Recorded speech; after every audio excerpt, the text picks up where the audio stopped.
हिमाचल प्रदेश के मुख्यमंत्री सुखविंदर सिंह सुक्खू जी लगातार नई नई बातें, नई नई घोषणाएं करते रहते हैं। उनको आनंद इन सारी बातों को आता है।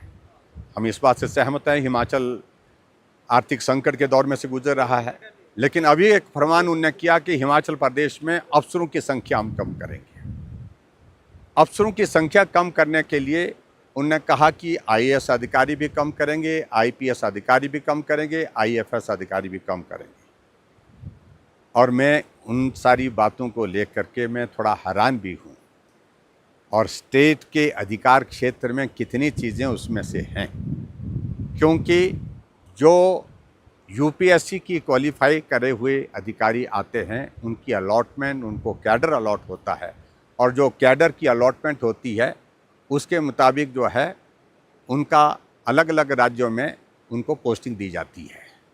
और दूसरी बात मैं मुख्यमंत्री जी से कहना चाहता हूँ, आप अधिकारियों को हिमाचल प्रदेश में कम करना चाहते हैं, लेकिन जो 4 साल पहले, 3 साल पहले जो अधिकारी रिटायर हुए हैं, उनको एडवाइज़र के साथ, चीफ एडवाइज़र के साथ जो है आप लगातार एक्सटेंशन दिए जा रहे हैं। आपकी सरकार का कार्यकाल 1 साल का बचा है, लेकिन अभी हाल ही में एक अधिकारी को जो इतना प्रिय है, जिसके बारे में विधानसभा के अंदर आपने खुलेआम भ्रष्टाचार के आरोप लगाए, और उस आरोप के बावजूद भी आपने सत्ता में आने के बाद उनको एक्सटेंशन पर एक्सटेंशन, कार्यकाल 1 साल का बचा है आपका, लेकिन आपने उस अधिकारी को एक्सटेंशन 2 साल की दे रखी है। तमाशा बना करके रखा है।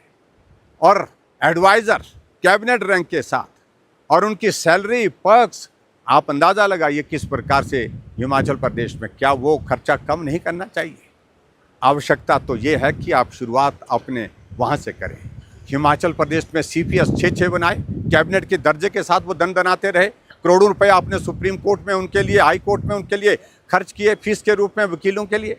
उसके बावजूद वो हटाए गए, और उसके बाद हटाने के बावजूद भी वो पूरे इंतज़ाम के साथ, तामझाम के साथ अभी तक भी प्रदेश के खजाने को लूट रहे हैं। ये भी मैं कहना चाहता हूँ। अलग इससे हट करके मैं ये भी कहना चाहता हूँ, लगातार हिमाचल प्रदेश में नियुक्तियाँ चेयरमैन, वाइस चेयरमैन की जिस प्रकार से हो रही है, कांग्रेस के नहीं, सिर्फ सुक्खू के जो साथी हैं, मित्र लोग हैं, उनकी ही अपॉइंटमेंट हो रही है।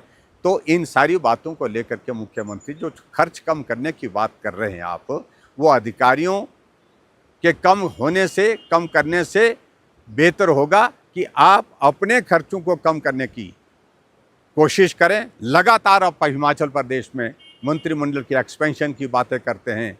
एक मंत्री की घोषणा पिछले 1 साल से कर रहे हैं, जनसभा में कर रहे हैं, विधानसभा में कर रहे हैं, हर जगह पत्रकार वार्ता में कर रहे हैं, लेकिन उसके बावजूद ऐसी स्थिति बन गई है कि आप उसके बावजूद उनको शपथ नहीं करवा पा रहे हैं।